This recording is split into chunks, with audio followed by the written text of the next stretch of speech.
친구들 안녕하세요. 안녕하세요. 성탄절이 이제 진짜 얼마 안 남았어요. 우리 함께 찬양해요.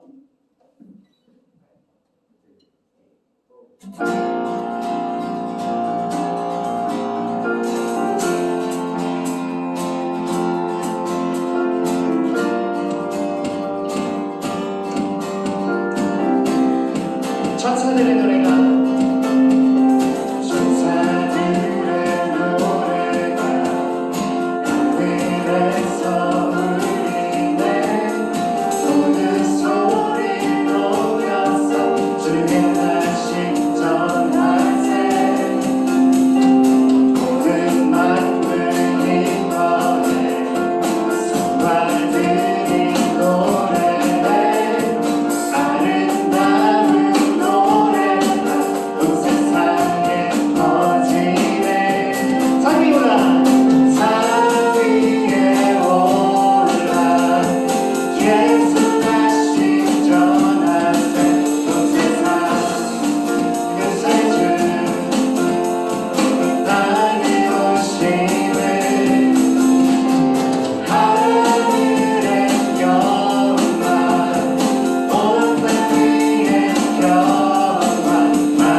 참 좋으신 하나님 아버지, 지난 한 주간도 코로나 가운데서 저희들을 안전하게 지켜주셔서 감사합니다. 요즘 다시 코로나가 심해져서 교회 못 나가고 있습니다. 그렇지만 집에서도 영상 예배를 통해 은혜 많이 받게 해주시고 하루빨리 코로나가 사라져서 다시 교회에서 예배 드릴 수 있게 도와주시고 연구 묵상도 잘할 수 있게 도와주세요. 저희가 어디에 있든지 하나님의 자녀임을 잊지 않고 살아가게 해주세요. 하나님을 기쁘시게 하는 저희 청소년부가 되게 해주세요. 오늘도 말씀을 전하실 이슬기 목사님과 함께 해주셔서 은혜 받는 시간 되게 해주세요. 예수님의 이름으로 기도드립니다. 아멘. 오늘 우리에게 주시는 하나님의 말씀은 레위기 1장 2절에서 4절 말씀입니다. 이스라엘 자손에게 말하여 이르라.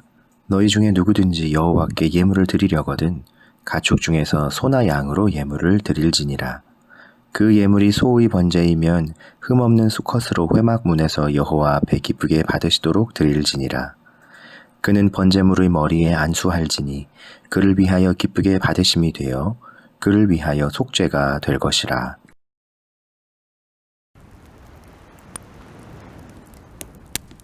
지금 이 시대에 가장 중요한 화두를 꼽으라면 아마 소통일 거예요. 누군가 아무리 좋은 생각을 갖고 있다 해도 다른 사람과 소통하지 못한다면 그 생각은 쓸모없게 되잖아요.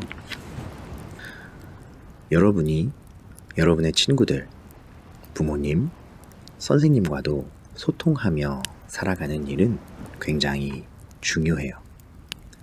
그렇다면 하나님과 사람, 사람과 하나님은 어떻게 소통해왔고 지금 우리는 어떻게 하나님과 소통하는 삶을 살 수 있을까요?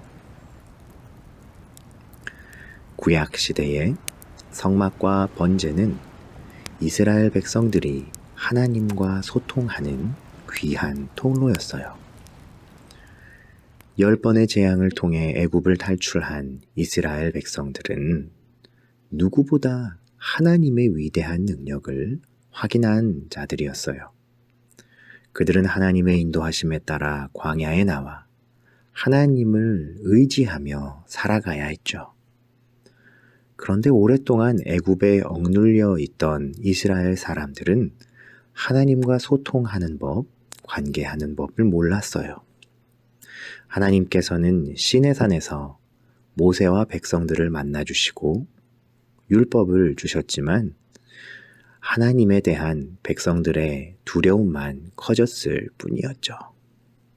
그래서 여전히 하나님 만나는 일을 어려워했던 그들에게 하나님께서는 직접 모세를 통해 그들이 하나님 백성으로 살아가는 방법과 하나님과 관계 맺는 모든 길들을 알려주시는데 그중 가장 중요한 것이 성막, 번제예요.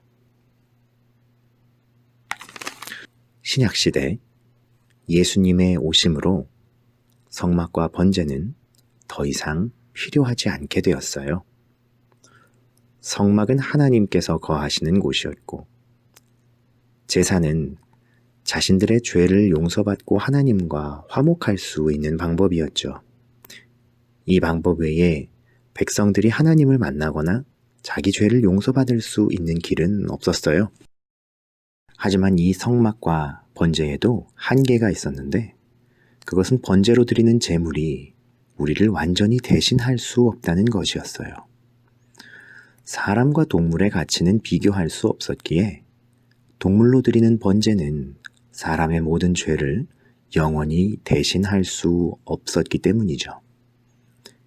이에 예수님께서는 자신의 피로 우리들의 모든 죄를 온전히 영원히 용서하시고 우리에게 영원한 구원을 값없는 은혜로 이루어 주셨어요.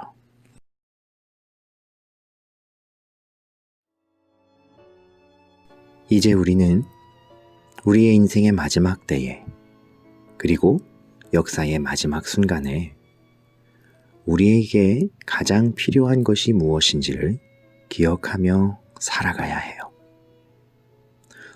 성막과 번제는 예수님께서 오시기 전까지 하나님과 소통하는 방법이었지만 이제 우리에겐 더 이상 필요하지 않아졌어요.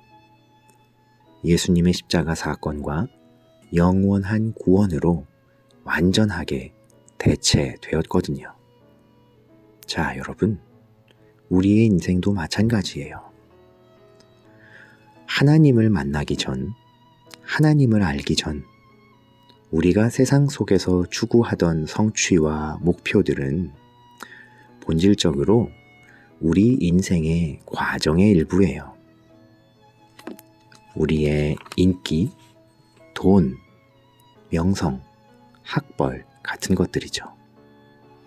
만약 이런 것들이 우리 인생의 최종 목적지가 된다면 그 인생은 방향을 잃고 방황하게 돼요.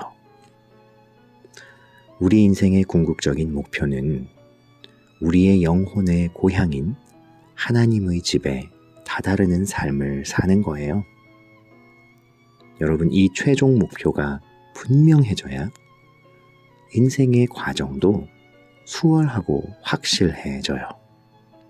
이것이 바로 믿음으로 말미암아 사는 삶의 비밀이에요. 또한 진정한 믿음은 이처럼 삶의 목표와 방향이 바뀌는 것이기 때문에 반드시 행동을 동반하게 돼요. 우리가 대림절 연구 묵상을 진행하면서 말씀 읽고 기도하고 끝내지 않고 그날 한 줄의 묵상을 반드시 적고 실행해 나가기 위해 애쓰는 이유도 바로 이것 때문이에요. 우리의 진정한 믿음은 변화되는 행동으로 완전해지는 거죠.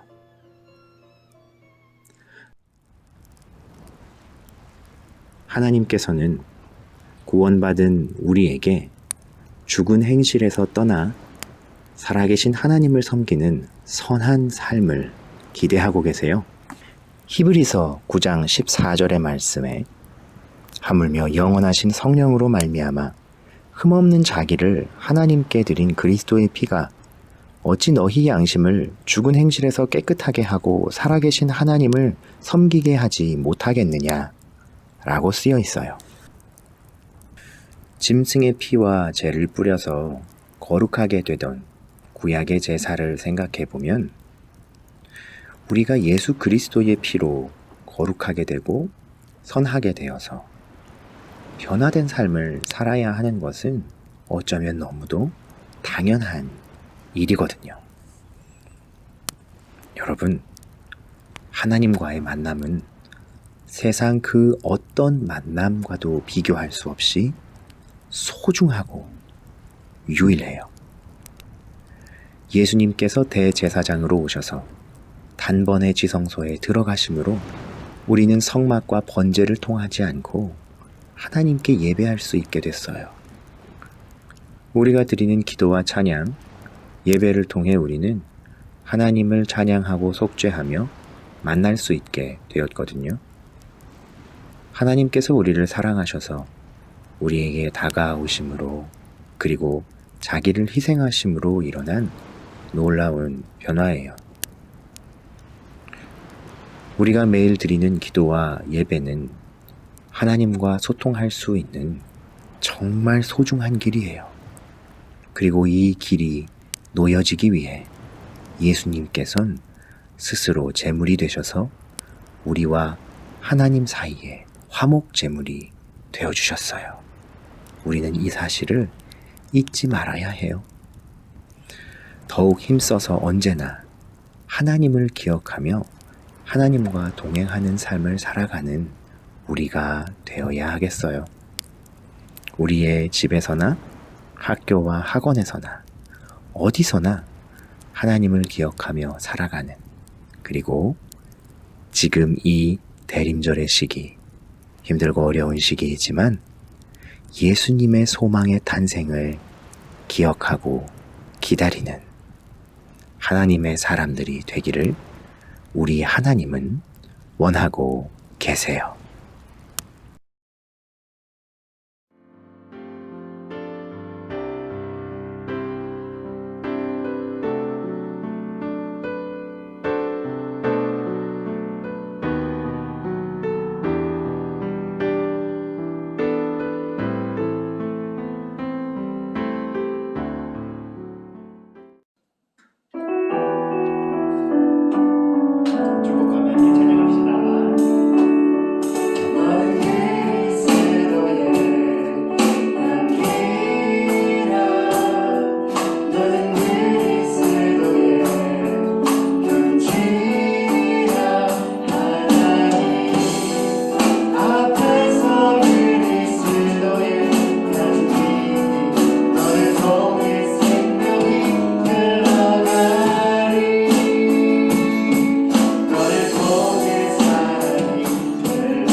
주 예수 그리스도의 은혜와 하나님의 사랑과 성령의 교통하심이 하나님의 사랑 그리고 예수님의 귀한 은혜를 기억하고 기념하고 기다리는 삶을 살기 원하는 성민 청소년들과 선생님들의 삶 가운데 이제와 영원토록 함께 계실지어다.